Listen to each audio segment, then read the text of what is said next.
welcome everybody and to the Auto Hub show on a lovely March 15th. Some parts of the world have spring starting soon. Some parts of the world, like we're in Halifax and Calgary, probably not. No, we were 18 degrees yesterday and our snow is gone. Like it's gorgeous here. Yeah, you'll pay. That's right. You're going to get one of those end of March snowstorms. July, August is going to be snowy. Yeah. How's the weather where you are, Stephen? It got cool this morning. It's like 65. Oh, that's too bad. Yeah, it's going to be in the 70s.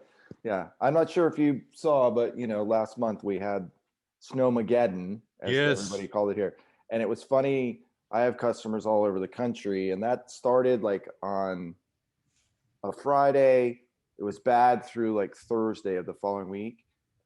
That next Monday, I'm talking to people and they're like, "Oh, how are you doing?" And I said, "Well, I had to turn on my air conditioner last night because it literally was. I was literally frozen in my house on a Tuesday, and that following Sunday, it was so warm here in Texas, I had to turn the air conditioner on." Yeah. So. Well, you know what's funny though, in Calgary, it's notorious for having what they call a Chinook. So in the middle of winter, they could be 25 below zero, and by noon the same day, they get this wind blows in, and it's about 45 degrees Fahrenheit, and it turns into a giant mud pit, and for a day or two, everybody lines up and washes their cars, right, Barry? Or they go for they go for pints on a patio with their flip-flops on. Yeah. And then 2 days later, boom, turns cold again. Yeah. They get interesting weather there.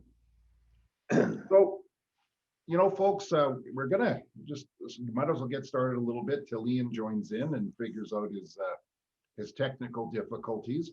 And so today's the topic of the show today is the good about the car business. And I wanted to thank Stephen for the suggestion. We had a show and he was guesting on it, and he said, why don't we talk about the good? We're always talking about the bad. And so I really appreciate that. But as Ian said, we're looking for videos for this, and it was really tough to find videos about the good about the car business. Right, Ian? Absolutely.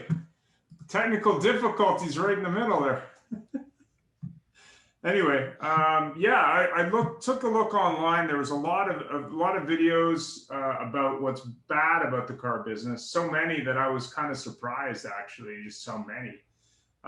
So what I recommend for any dealer or any business who wants to really promote the good about what they do is get out there and promote it. The video I did show earlier was basically about Subaru, and Subaru's had an nationally and internationally, I think, has had an incentive for quite a while where basically the customer gets to choose who they give money to. So that dealer has been doing it for quite a while. But the key difference for me with that dealer, which was kind of interesting, was not only were they matching it, they were also doing things with service, which was kind of interesting. So when people came into service, they were saying, "Hey, we'll give $5 from an oil change to whatever charity." So they were really stretching it as much as they could. Plus, they were using it to promote local partners. I think it was a Washington State dealer, because Washington State, if people don't know, is the number one, Oregon and Washington, the number one Subaru markets in North America, I believe. But very interesting. But what I did find was there was a number of pages about charity and dealerships, and here's a few of them. Can you see what I'm looking at, Jeff? Mm-hmm. Yeah. So Canadian Dealer, that's one, talking about how they're champions of charity. Obviously doesn't get a lot of play. Subaru, that's the Share the Love campaign. Toyota has one. Honda has one. A number of other manufacturers, even General Motors and others do. But you don't hear too much about them in terms of that they don't promote them. So that's seems to be what I saw was kind of interesting, was just the lack of promotion. So if you're not out there promoting it, you need to be, just because I think it's a really good way to do that. So And it's pretty odd, actually. Anyway, if you consider so those are a car few. Obviously, there's a bunch out there. Open Road, one of the larger groups out here, and Dilawri has a foundation. Not saying it's good or it's bad, but there's definitely an opportunity to put out videos, as Pamela does, obviously for Centez, but more importantly, to do a lot of this, because there's obviously a lot being done. There just isn't a lot of promotion. And it would be great if you did a search on Google and you said the good about the car business. There was at least a couple videos that came up and ranked, because there just isn't. And that really surprised me. Like it was probably the most difficult topic to find good examples. And, you know, I was a little bit surprised by that. So. Well, Anyway. maybe it goes back to the fact that good news doesn't sell. Yeah. A couple books. These were Jeff's pick. So Bob Lutz, Car Guys versus Bean Counters, and then the 30,000-pound gorilla in the room. There's definitely also room for a book on this topic. I think if you looked at the cumulative benefit of local car dealers to their local community over time, it would be a massive number. I mean, they're constantly giving back. Dealers tend to also be groups that, you know, really do this consistently. So they do it during the holidays. They did it during the pandemic.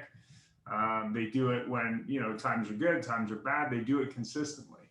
And I think it would really change the channel on the car business. Yeah. Ian, I don't know about anybody else, but we have, I go have ahead, the Jeff. wrong stuff on the screen. Does everybody else, or do they have what we're supposed to be talking about? No, I've got the Auto Hub show, The Good About the Car Biz, March 15th. The call flow, Ian.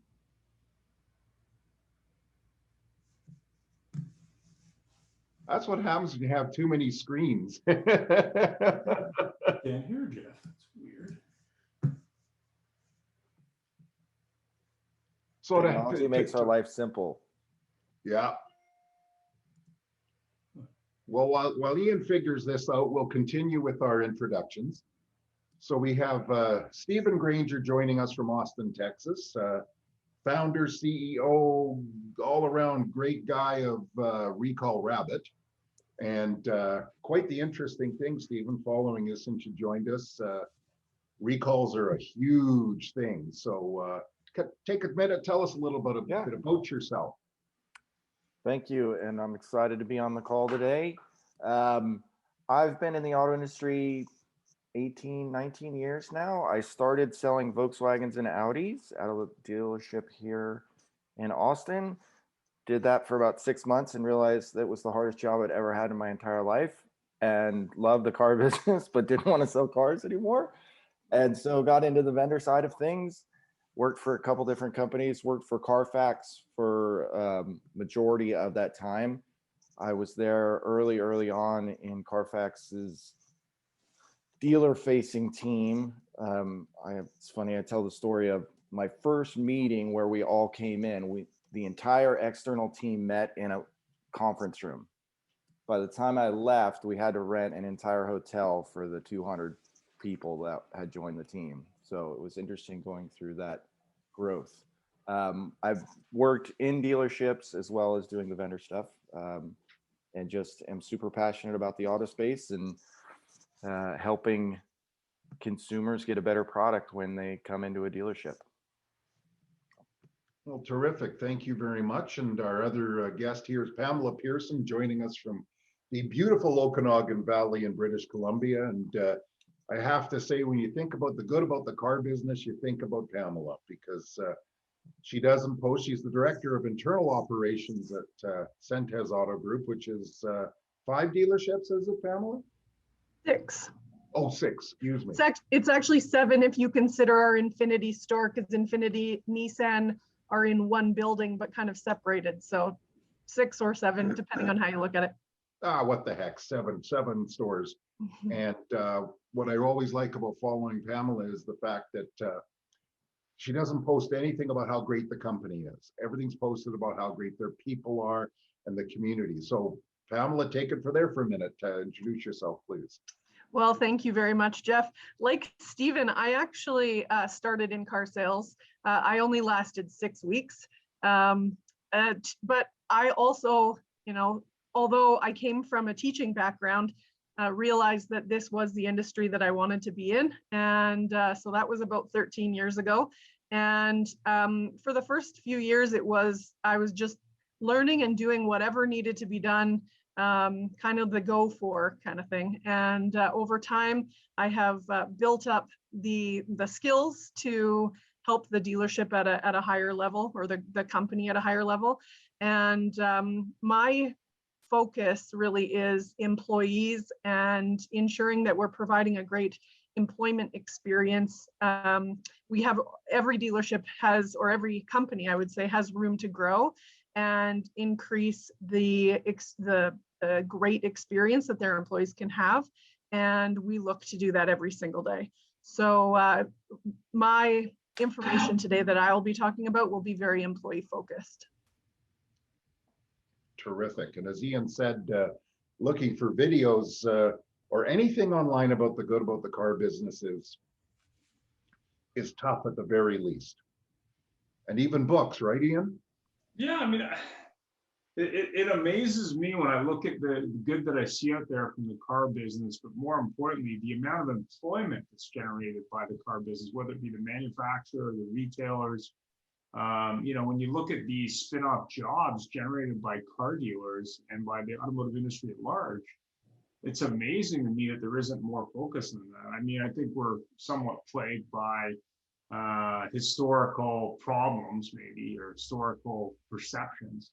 But I think we've got to do a lot better job really talking to consumers at large that, you know, we're not the big bad evil group that they paint us to be. I just don't believe that. I didn't when I worked in the car business, in retail at all. So, you know, I think a lot of it is perceived, but hopefully dealers and OEMs can work together to say, hey, like, let's promote what we do that's positive.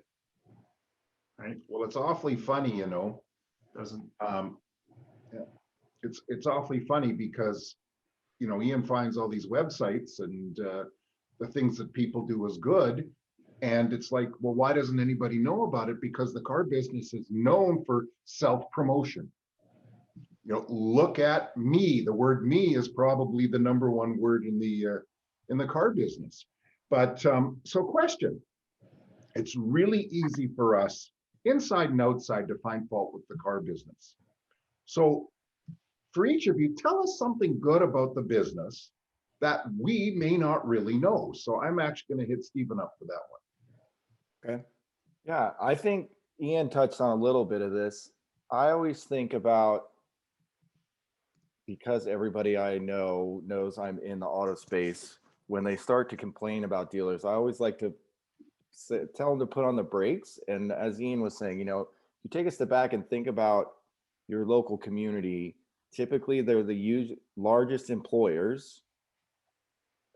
They provide, you know, jobs and opportunity for people without maybe a college degree to work their way up in a corporation, make a great living, right? They typically are the biggest givers to charity, right? And it makes me think a lot about, like, I was thinking about this topic earlier today and the negative that we have.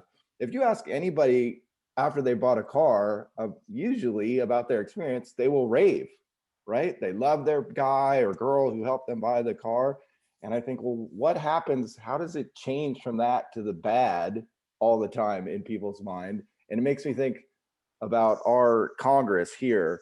And I remember when I was in college, a professor in political science asked everybody in the class, who's your senator or congressman? You know, a handful of people raised their hand. And he went around and asked everybody what they thought. And every one of them said, oh, he's great. She's awesome. Does so much for our community. They're the best. And then he said, okay, what does everybody think about Congress? They're crooks, terrible, worst people on the planet. And it's like, well, how can your person be the best person ever? And yet as a group, they're terrible. And I think that's unfortunately what happens to the car dealership, is that it's easy to go negative on it, right? John touched on that earlier, that positive doesn't sell sometimes, right? And it's easy to do the scary thing. Look at the companies out there making videos that are trying to scare people about going to car dealers and going online, right? So, yeah, I think I always try and bring it back to the personal, and I have two stories about car dealers that have affected me on a personal level. So my dad ran a division of a large technology company in the 90s. Recession hit, lost his job. Couldn't find anything for a long time. Ended up going to work at a Ford dealership. Tried to sell cars, learned how to sell cars from the experience at a Ford dealership because they had good training. Worked his way up from there, went to Cadillac store, worked there, then became a finance manager at a BMW store. And it allowed my parents to get out of a tough situation in life because the car dealers cared about them and gave them a shot when other people wouldn't. And that's one of the things I think is great about our opportunity, our industry is they're open to, if you can come in and you're going to work hard, you're going to succeed. Yeah. Where that doesn't always happen. It's as close, I would say, to a meritocracy, right? Is that the right word? Like sports, but you know, if you come in and you work hard, you'll succeed. And that's a unique thing in our space. We're in it in the. I find it world interesting you today. say that, Stephen, because of all the people that I had the opportunity to interview and hire and give employment opportunities to, and Pamela, you can probably respond to this as well, as I don't even know how many hundreds it is over the 25 years, but not one of them went through high school planning on getting into the car business. Not one. Nobody would, like, outside of the odd one, but like they go to Georgian or do whatever, and that's their plan and that's their life goal and etc. But no, you got people like Steven's talking about. They, you know, life threw them a curveball and they needed to dig themselves out of something badly, and you know, relationship issues, whatever the case may be. And the next thing you know, they're selling cars. 3 years later, they're top of the board. Then they're going to F&I, and then they become a sales manager. And it's just fascinating what this industry really gives people. Like, it's not like, okay, well, thanks, really appreciate your interest. Go back to school for 4 years, and then we'll interview you again. But it's just fascinating how many people. Then I'm sure, Jeff, you didn't. I don't know, didn't plan on going into the car business. It's just something that happened, and you were good at it, and you made money, and you were looking at all these other guys who went to school with the student loans, wondering what they were doing as they were taking your dessert order, and you were driving a new car and making 50, 60 a year, right? Like, Yeah, I was that young kid driving around in in those days, I hate to say it, we called them heavies, and the fancy cars and all these girls said, "Ooh, you bet that's the boy for you, right?" Ah! Pamela. Yeah, I do have to agree that more and more the people that we're hiring never in a million years even never considered that, myself included. I have a team that I work with. We're the operations team. All three of them came to automotive without previously thinking that that's what they were going to do. Two of them have a university degree, one of them doesn't. And that's one of the great things. We have an HR recruiter actually. And her point when she's going out to find people is, I don't actually care if you have car dealer experience. I want to make sure that you have the right attitude and the willingness to work hard. And you have to fit our company culture in that way. You can teach all of those other things. But you can't teach somebody to, want to work hard. The other great thing is that, you can start in one position and realize that maybe that isn't the right one for you, which happened to me, happened to Stephen. And there's so many other opportunities to move within the dealership, within a company, within the automotive world in general. And I think that's one of, like, we all do charity work and give to local organizations and get involved with the community. But I think that one of the biggest things is providing a really great employment experience, a really great career to the people in our community who can come to work every day and like coming to work every day. That is what is going to make a difference when we're trying, we all have to sell service and we have to sell vehicles. And if you have people who come to work every day and like what they do, customers are going to feel that, and you're going to be not only the place to work, but the place to, do business. So those are a couple of the things that I find very valuable in this business.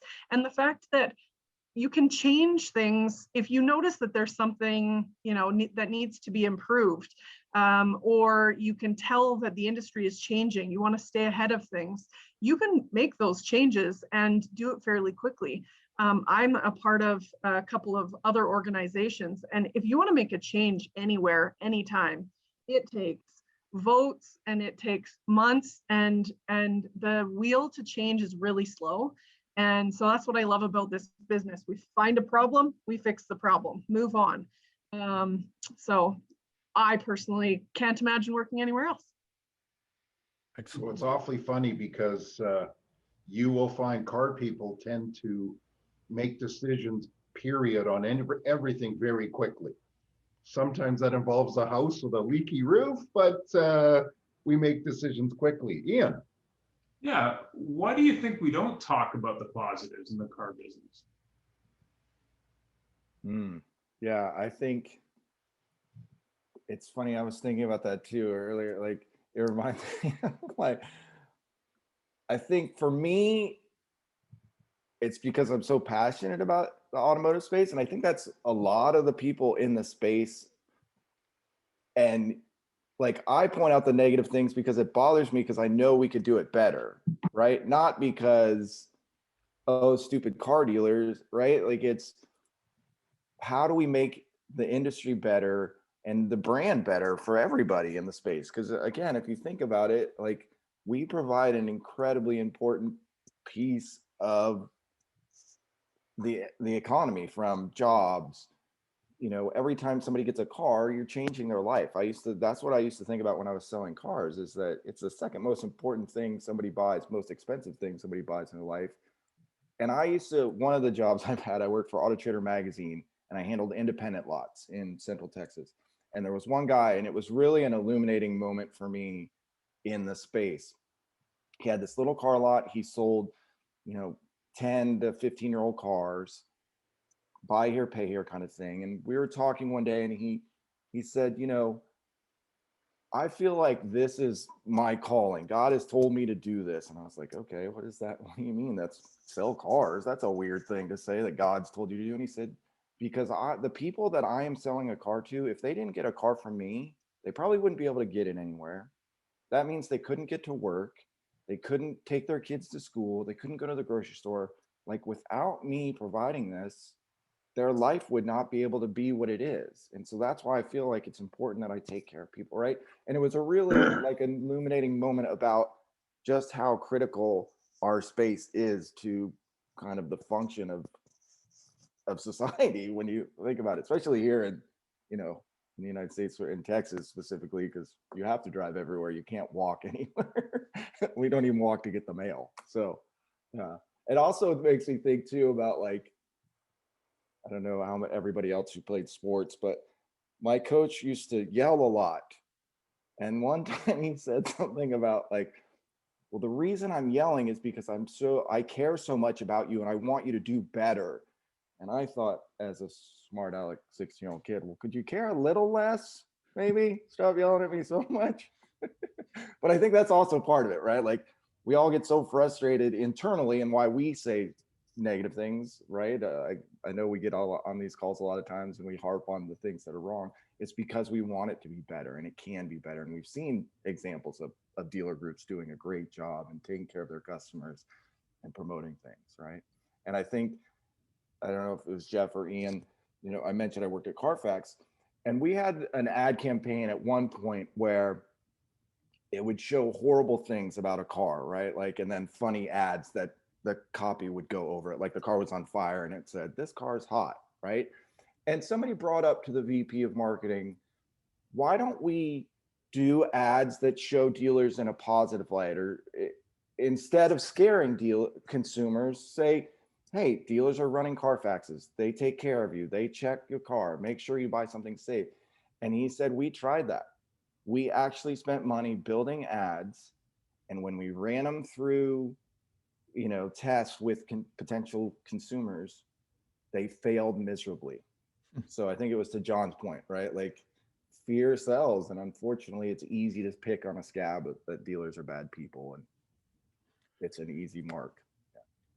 You know, one of the things that I've seen, I've witnessed, and I've taken part of over the years is that dealers sometimes help out their employees or prospective employees, and they certainly don't talk about it because of the fear of people will think that, you know, they're bragging about the good things they've done. But I've seen situations where a lot man in the middle of winter didn't have boots.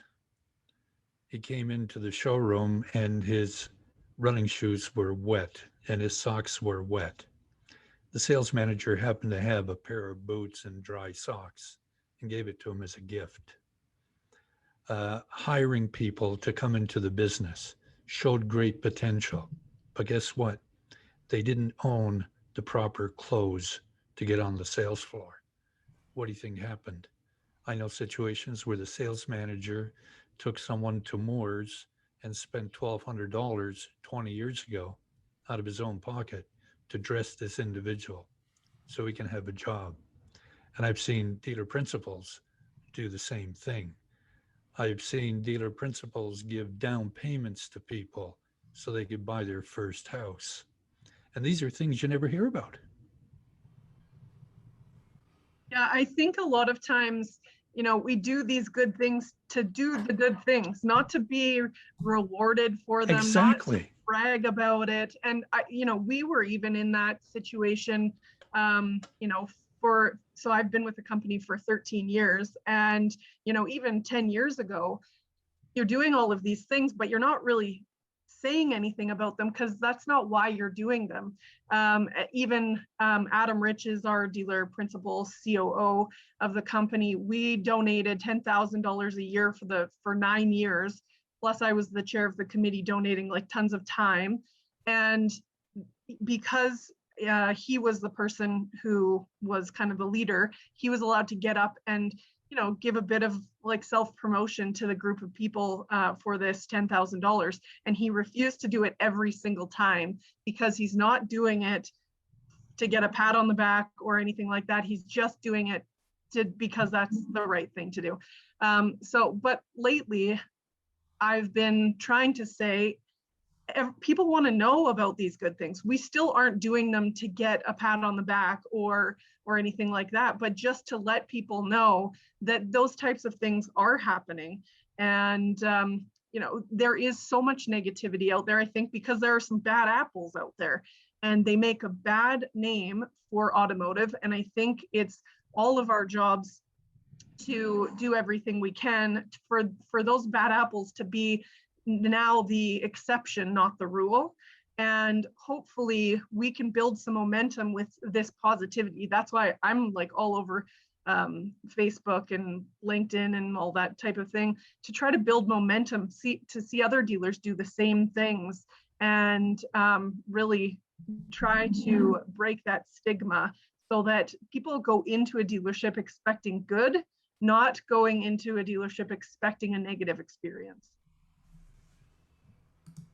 Yeah, well, you know, it's very true, because that, you know, I was thinking that earlier, that some bad apples, that saying, spoils the whole bunch. And even internally, you know, there's a lot of people that say some really good things. There's a lot of good dealers, a lot of good dealer principals. And it's a case of there's the few bad ones. And the few bad ones can sit there and spread poison like nothing. And people love to talk about the bad ones. How do we change our opinions about ourselves? One of the things that we've really focused on in the last few years is making sure, again, that our employees are happy and satisfied. You know, I say it all the time, we don't provide the perfect work experience for every single employee, because everybody, you know, has a different experience, but we do everything that we can to make it as good as possible, and that we are continuously looking for ways to improve and get feedback from them so that they feel like their voice matters. And so that word of mouth gets out there, not only as a good place to work, but because they enjoy their job, they now, are that much better with the customers. So what we've been focusing on is trying to get Google reviews that not only are good, there's lots of reasons why Google reviews are great, but we share those Google reviews with all 300 team members. So if one person gets a great Google review, it doesn't, they don't just get the pat on the back. We share it with the entire team. We create a newsletter every single month that says, tell me something good. And we put all of the good Google reviews in there so that, again, it creates this momentum and people feel like, well, I want my name on that. I want to be able to see that. So helping that within the dealership as well as with consumers reading the Google reviews from outside. And, we used to be hugely into events, which isn't really a thing anymore, but doing like barbecues and Christmas parties and, renting the water slides for a night for people to bring their families, golf tournaments and all sorts of things, and being able to post those photos on our newsletter as well as social media, but to really celebrate the good stuff within the company. And one of the things that I'm working on right now is a peer-to-peer recognition program where, I can shout people out all day long, which I do, but it's really important for employees to appreciate each other and shout each other out for, having a unique skill set or going above and beyond, or, whatever the case may be. We have an area near the dealership that is that has some transient people, and one employee came up to another employee and said, hey, these people are around your vehicle. I'm going to walk out with you to make sure that you're safe. Like, to have employees looking out for each other like that, and to shout that out to our 300 staff, really doing everything we can to celebrate the good stuff. And I think that creates momentum, and I think that's how we need to start. Well, there's actually a great, thanks for that, panel. There's actually a radio station out of, I think, Washington State called 92.9, I think is the radio station. And they have a segment they call The Upside, which they do, I think, every day. I'm not sure. But it's kind of interesting. But the other thing that you might use as an example is Nordstrom's, the retailer. They celebrate people that go above and beyond. They have, I think, an award for that, which I thought was really interesting. But, realistically, it's about looking for ways to maybe not self-promote, but to promote the actual activity. And it totally is a cultural thing. The other thing to when you asked the question, Jeff, I thought of right away was as the industry goes through a bit of a transition, if you will, losing some of the derogatory language in the sales department, particularly, roaches and Gumbies and Gumbies. I knew I'd take you back there. 5-pounders, just all the stuff that is behind the scenes. Until that goes away, it's never going to be a real positive change. I think there's always going to be that hanging on of how are we going to make the most out of these people, which is never going to be what Pamela's department's going to try to have a purification of. And it's kind of a catch-22 a little bit. Well, I can tell you that it must be going that direction, because I've never heard any of those terms, and I've been around for 13 years. I use some really old ones for Jeff's Okay. sake. It's an Alberta thing. Okay. Well, I have to tell you something. It all hinges on one person. And again, Pamela, you are that one catalyst for your group. And the problem with our industry is that not a lot of people want to be that catalyst. It's very easy. And I worked for a group the similar size of Centez that had a tremendous employee engagement.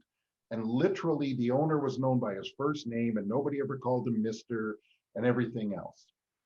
And they brought one person in a senior position and turned over 200 people in less than a year because that person was negative. Yeah. And it was very expensive. And it went from a happy place to an unhappy place, which is what creates the stereotype. And it really is. And what about, tell me something. What else is there good other than giving money or raising money? What else is good about the car dealers? What car dealers?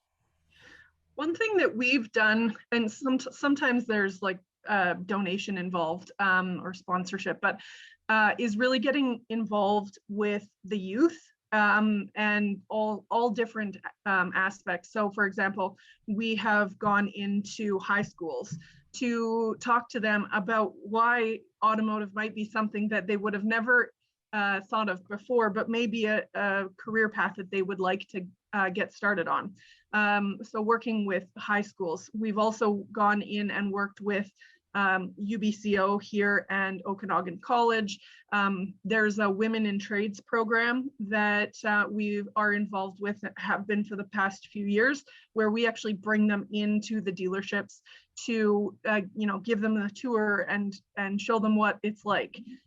So really trying to give back at the kind of like high school and college level people in our community, so that we can continue to provide really great employment experiences for those people in our community.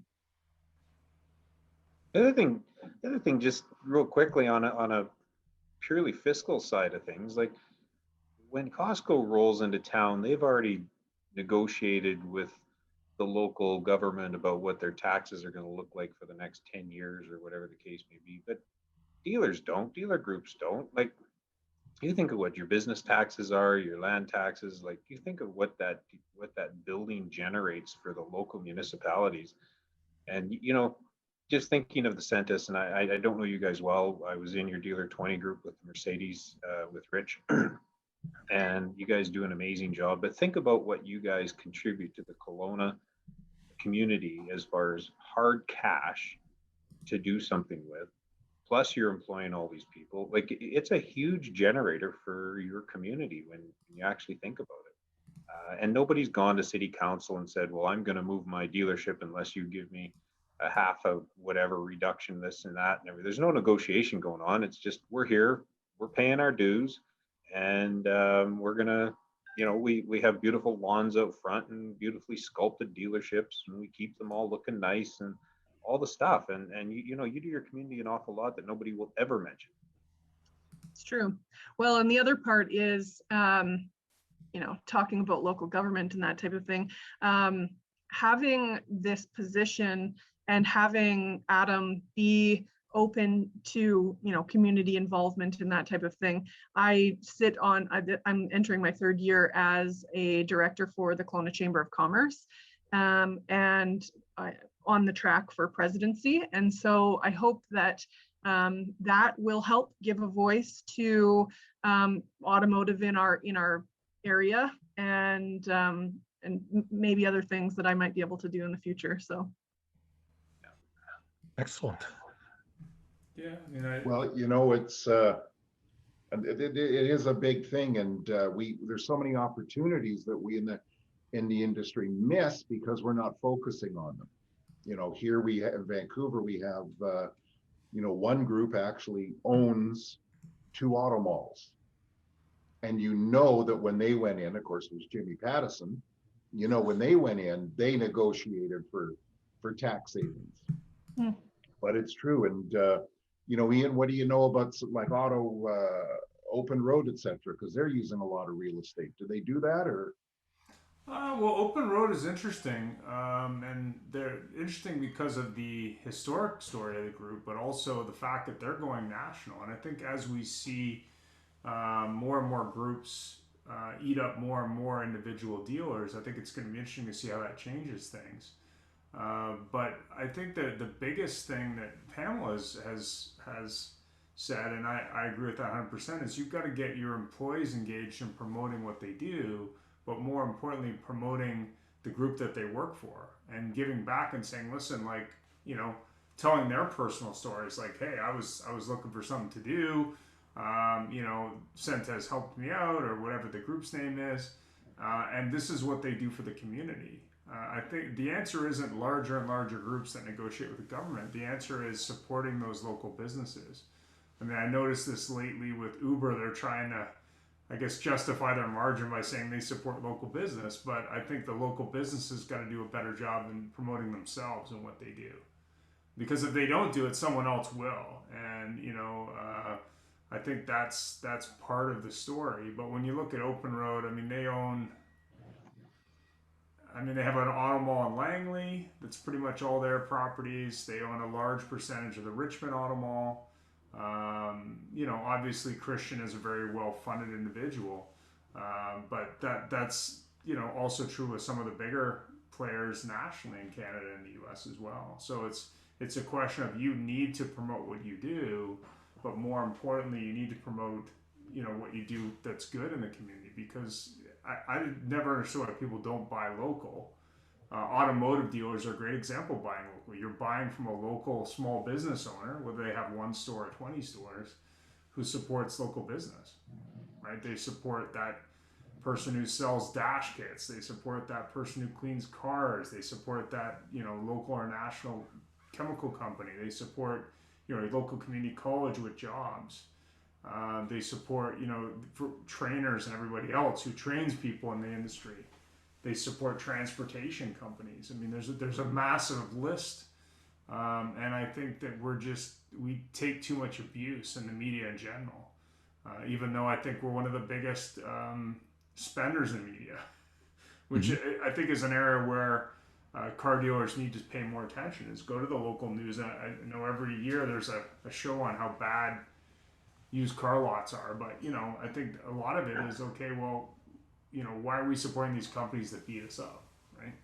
You know, it's funny, Ian, that you mentioned that. I remember at one of my last jobs as a GM, and once a month we would sit down and we would do the check run and to pay our vendors. And without a doubt, that stack of checks is like this. And it took 20 minutes to sit down with a hard signature and sign every single one of them. And it's just, as you're mentioning, just how much you're spreading that out through the community, through every vendor, through every supplier. You know, the guy doing window tint that's raising his 2-year-old kid. Like, you're just supporting absolutely everybody. And I think most people don't even realize that. Like, they don't know that. And it's a huge spider web that you've integrated. Yeah, I think the metric is for every one job in auto, there's 7 or 8 other jobs. Is that right? Spin-off from the automotive. So I know there's a lot of focus on electric cars. You don't hear a lot about Elon Musk or whoever the electric car conglomerate might be giving back to the local community. I mean, and I'm not beating up Tesla by any stretch, but pretty much everyone I've talked to who used to work for him or worked for him, you know, they were always very underpaid. So, you know, I think in a lot of cases, it's, you know, I see more promotion from Tesla on LinkedIn than anybody else. And to me, that's a big opportunity for car dealers. You should be promoting what you do that's good all the time. You should get your employees engaged and say, hey, like, let's talk about what we do for the community. It's not just about selling cars. That's not what it's about, right? One of the great, please go ahead.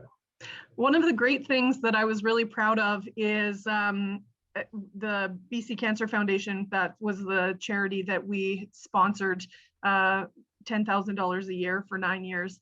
And it was prior to COVID. It was a large event where everybody would get together in a room and listen to a doctor and a patient speaker and have lunch and chat and connect. And half of the almost 700 people in the room were vendors that I deal with at the dealership. So it was a really great moment of like companies supporting companies within the local environment. Like my HVAC company, the garbage company, the uniform company, all of those people were in the room to support Centis Automotive because we support them in, you know, as they are our vendors. So I'm sad that we can't have those big events anymore, but that was something I was very proud of. And one of the other things that we do for our employees, and I've put it out there a few times on LinkedIn, is we have a corporate rates program. And so we go out and contact local companies who may be interested in, you know, giving like a 10% discount or something to our Centis staff and their families in exchange for being on our corporate rates program, being shouted out in our newsletter and that type of thing, so that we aren't just talking about supporting local, we are actually supporting local and encouraging our employees to do the same thing. And we've had, I don't know, our corporate rates program is, I don't know, probably a dozen pages long now. So any chance I get to kind of get in touch with local business and say, hey, we are here for you, that's a good opportunity to do that. And I would encourage other dealers to do the same. Well, I have to say that something we are terrible at is promoting what we do right, what we do well. You know, you see, hey, #1 for customer satisfaction, CSI, and of course we all know what that is, and #1 in sales and best deals, but nobody ever says, look at what we do. How many dealers do a car give, you know, where they take somebody in the community that's had a problem, and they give them a car. Yep, we did that. Yeah. Now, granted, it's not a 2019 S-Class, but or 2021 or whatever year we are in now. But you know what? They give them a nice little car, and we just need. We don't promote that well. We think promoting is just about driving business. Yet, how many customers? Here's a question for everybody: how many customers come in because they said they saw an ad and our car was the best deal? None. You know, right? None. We still None. insist on taking those ads out, but none. Yeah, none. And you know, they shop online and they contact somebody in Nowheresville automotive, and they say, yep, I'll sell you this brand new whatever for this, and they go into their local dealer and buy it. So The one thing that makes it difficult, Jeff, that some of these things, and Pamela, again, you might have a different light on this or whatever, but the two situations I can think of where I was the GM and I knew that two employees were in trouble. One was an amazing rock star sales manager, had a business prior to this, got into the car business because of all kinds of bad life situations, and then got hit with a huge GST bill from his previous company. Just everything just spiraling bad. And he was going to need to leave to go do something else, make some quick cash, do whatever. And the dealer principal stepped up and paid the bill. Another one, lady going through some relationship issues, was going to need to do something with some housing issues, needed some immediate cash, all kinds of issues. Dealer principal stepped up, $10,000. But these are things that, outside of covering their own interest in the, making sure they weren't being taken advantage of, they were there with a parachute within days. I want to say hours, but definitely days. And that just can't be advertised. Exactly. Because they are stepping into such a personal side of these people's lives that they just quietly did it.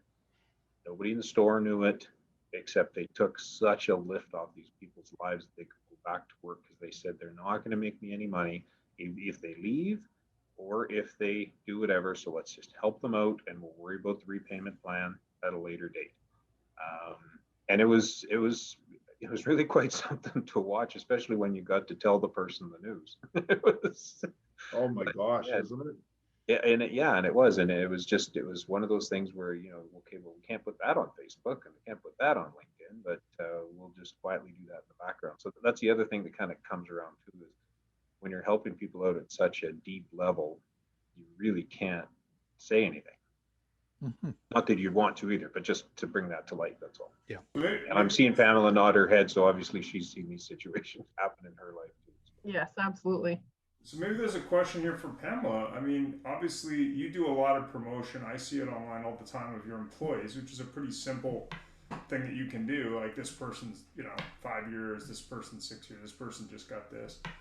I mean, how did you get started with that, and what was the process like with the dealer? Yeah, that's a good point. One of the things that I was thinking about is that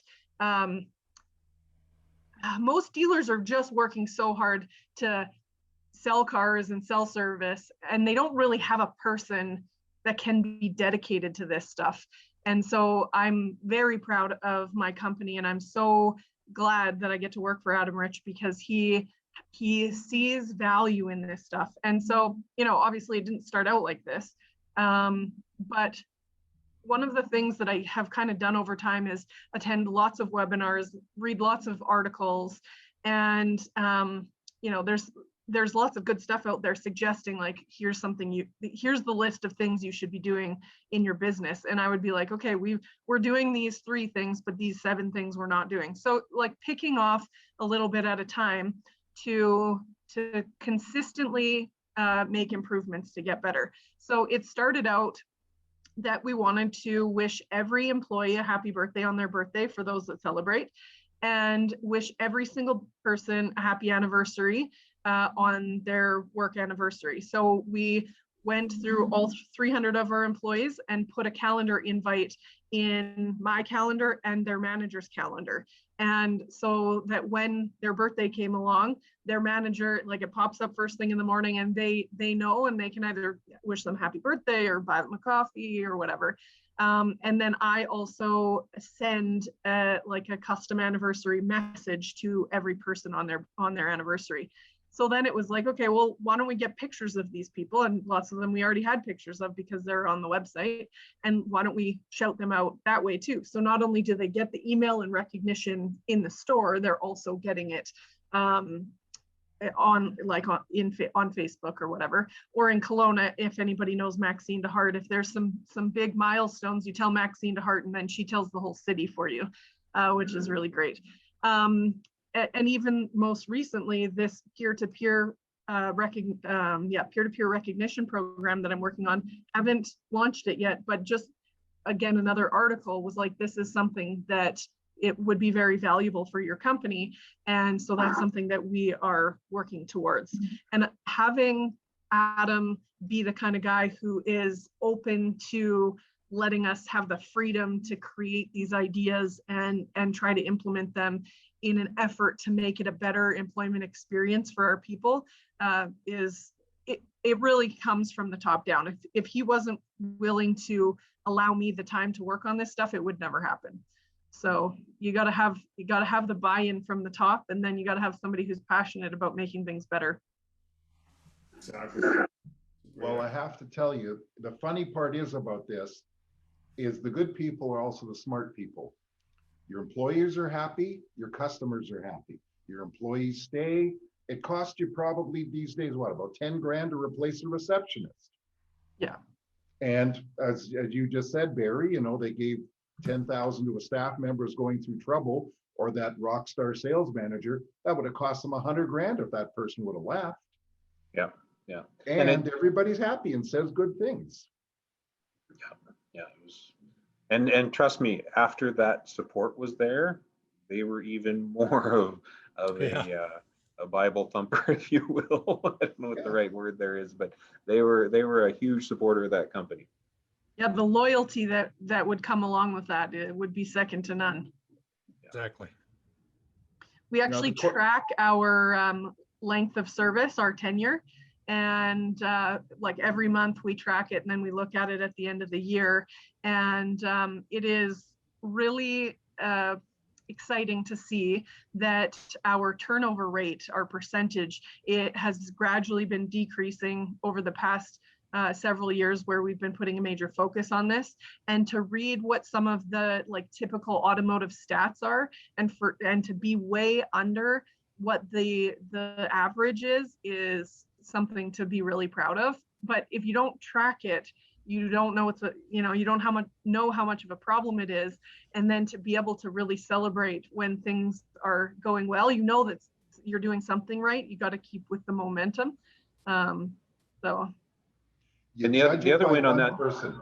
Sorry, Barry. What? no, I was You going to say the judge it other by win on one that, person. and you had a conversation or comment, Jeff, about the $10,000 or whatever it is. But the other thing that goes away is about 25% of the job knowledge does not get transferred every time somebody switches over. So at if least, not more. yeah, if If you not have just to pick reception, because that's the example you used, and you make a bad hire and they're there for 3 months and you make a decision to move on and whatever, 3 receptionists later, you only retain a small amount of the knowledge that's required to do that job. And it's terribly expensive that way too. It's not just the dollars. so disruptive. Yeah. What I was going to say is the way to tell how the company operates is if the HR manager is happy. True Because story. yeah, well, it's true. Well, of course, you are, aren't you? Basically, amongst everything else. But I mean, I was in groups where the HR manager was happy, and it was in places where they were miserable because they were constantly dealing with putting out fires versus building bridges. Yeah, So, 100%. And it's final funny. comments. It's funny that you bring that up because we talked on the show a lot about retention of staff and turnover of staff. And yeah, okay, part of it's training, part of it's onboarding, part of it's hiring right, but part of it is basically supporting the employees you have. Exactly. If you're not doing that, like, why are they hanging around? I mean, we had the show last week, Young Guns versus Old Dogs, and the thing that was the most interesting in the show, and I think it was a comment by Marco, he was saying the reason I left was they wouldn't give him a Miata demo in the summer. And it isn't even that nice a car, but that's what I wanted to stay. And they wouldn't give it to me, so I left. And I was sitting there going, like, how difficult was that for them to do? It was interesting that the different points of view from the two younger people on the show in terms of what motivated people were very different from George's point of view, and in interesting ways. The show's up if you want to check it out, but it was very interesting just to hear sort of what motivates the team. And he talked about a story that he built a team, and he built the team so well that none of those people would even leave even if he wanted them to. He's like, listen, they're tied to that store now. They're not going anywhere. I thought that was very interesting. And it's nice when people pull into a dealership a year after they bought the car, 2 years, 3 years, 6 months, and the same, the salesperson's there, the service person's still there. That says a lot about the whole thing. So it's very true. Yeah, I mean, the last time I was in retail, I was there for almost 10 years, same location. Yeah. So, and it's a testament to that location that they wanted to keep their staff. And I go there today, and yeah, they have some new faces, but the core group of 6 to 8 people have been there for a long time. Right? That's how you tell a good dealership. Yeah. And it's no different than a restaurant, right? Like if you frequent a restaurant and you go in and every time there's your server and all that stuff, and they look after you, and the owner walks by and says, good to see you again, thanks for coming back again, or whatever the case may be, it's the exact same feeling we all get. It feels good. That's why you go. It feels normal. It feels comfortable, and it's it's a wonder that that this needs to be a topic because it's not that difficult. That's right, for sure. But so anyway, it was a good conversation. We've reached the end of our hour. Thanks everybody for joining us. It was a very odd day today because I got a feeling in about 9 minutes I'm going to have about 70 people sitting there joining us because they forgot it's daylight savings and everything else. But we appreciate you guys joining us. Pamela taking the time. It's terrific. And Ian, take it from there, please. Yeah, thanks very much. Sorry for the technical difficulties, but I think it's an important show topic. Thanks very much, Pam, and everybody else for adding in, and of course, Mr. Granger. Sorry I had to drop off there. I think really what it comes down to is coming up with a plan and executing on that plan and measuring. I think a lot of people, they'll do a plan, but they don't measure the results. And I think that's, it's easy to turn to the negative because that's what we see on the news every day, and that's what seems to sell. But the reality is the positive is very good. I mean, if you check out that radio show, I think it's 92.9. They have an episode. It's called The Upside. They do it, I think, every day, and it's sponsored by a local business who does the advertising for it or whatever. Subaru dealer? No, they're a radio station. No, sponsored by a local business. Yeah, it's sponsored by like I think a pawn store or something. I don't know who sponsors it, but it's called The Upside, and what they do is they talk about it every day. Some things that are positive in the community, and I like the philosophy behind it. I think it's very, very good, and maybe that's what we need to do as a dealership group, is say, let's talk about the upside of the car business, you know. And maybe it's not all the self-promotion. It's like, listen, just in case you weren't aware, this is what we do in the community. This is what our employees do. Talk more about the employees, you know, that kind of thing. One final thought, a piece of advice to any dealers out there who, you know, want to get started doing this more is, first of all, ask for help. And second of all, take one baby step. Do one thing at a time. Like, don't try to do everything at once because it's overwhelming and you kind of set yourself up to fail. Just pick one thing, do it, and then move on to the next. For darn Makes sense. Perfect. Have a great week.